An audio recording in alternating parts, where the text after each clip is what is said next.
Bom, meu amado irmão, minha amada irmã intercessora, estamos aqui dando continuidade ao nosso estudo, RCC Responde 2. Estamos reunidos em nome do Pai, do Filho e do Espírito Santo. Amém. Pergunta número 56, que se encontra na página 70.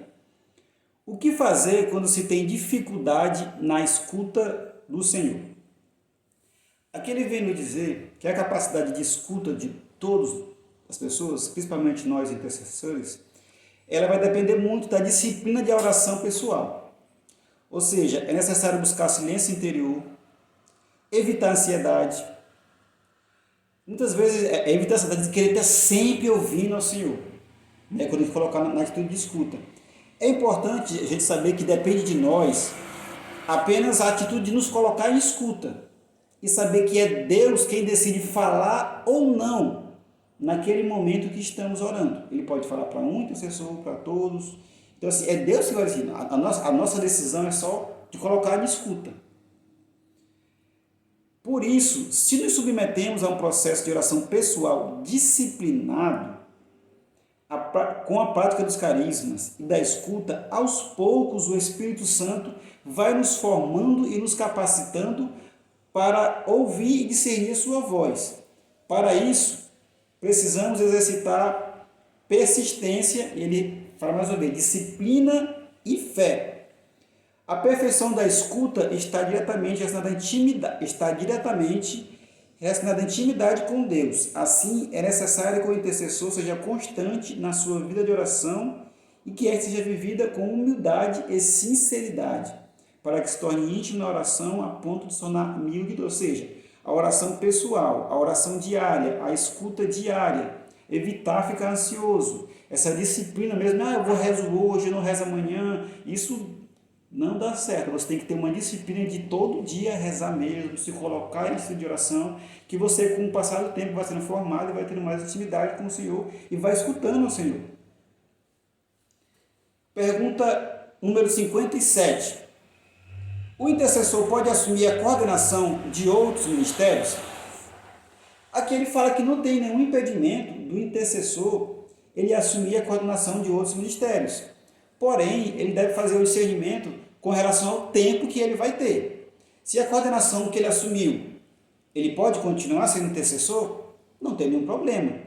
Mas se no caso ele assumiu a coordenação e ele tem muitas reuniões, muitas coisas, e o tempo dele diminuiu bastante, então ele não vai ser intercessor, pelo contrário, a intercessão vai orar por aquele coordenador, porque muitas vezes acontece isso mesmo. Nós temos nosso exemplo aqui em Roraima, da dona Heloísa, nossa intercessora, né? Hoje em dia essa coordenadora estadual da renovação carismática. Né? Eu acredito que ela, lá no Grupo São Francisco, ela está participando da intercessão ainda. Depois o discernimento que ela própria vai ter, com relação ao tempo que ela tem, que ela é coordenadora da renovação.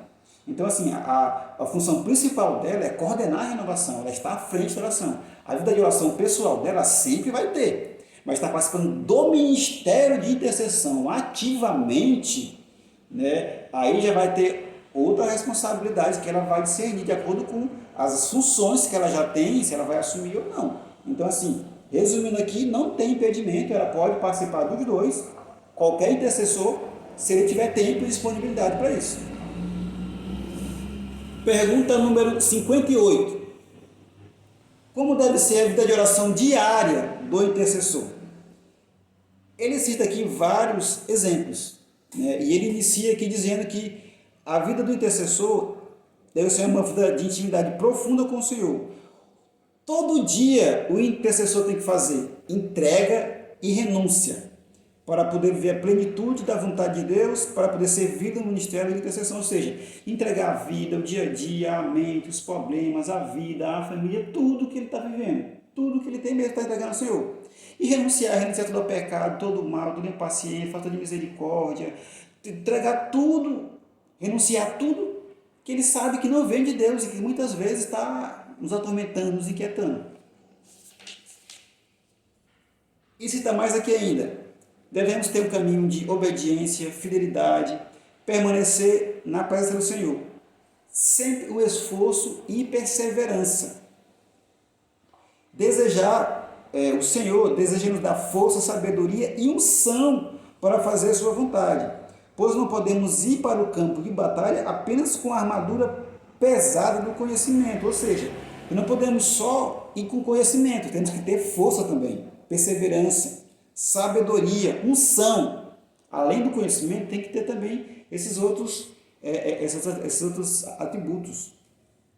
Assim, o intercessor é chamado a fortalecer sua espiritualidade com a vida de oração, escuta do coração a voz de Deus, vivência dos carismas e as práticas espirituais que nós sempre falamos, né? As 5 pedrinhas: oração, Eucaristia, jejum, rosário, lectio divina, confissão, né? Ou seja, essas práticas nós, intercessores, temos que estar tendo diariamente, e algumas confissão mensalmente, jejum semanalmente, rosário diário, leitura da Bíblia diária também, né? Não só nós, intercessores, mas todos da renovação carismática, mas principalmente nós que estamos nessa intercessão, temos que ter essas práticas constantes todo dia. Do louvor, fazendo do tempo litúrgico um itinerário de oração da vida diária, e também a oferecer os sofrimentos para a glória do Senhor e em favor da salvação das almas. Aqui oferecer os sofrimentos. Muitas vezes no nosso dia a dia, alguém que nós conhecemos falece, algum parente, alguma situação complicada de doença na vida. Tudo isso são coisas que nós temos na nossa vida que muitas vezes nós não temos como impedir.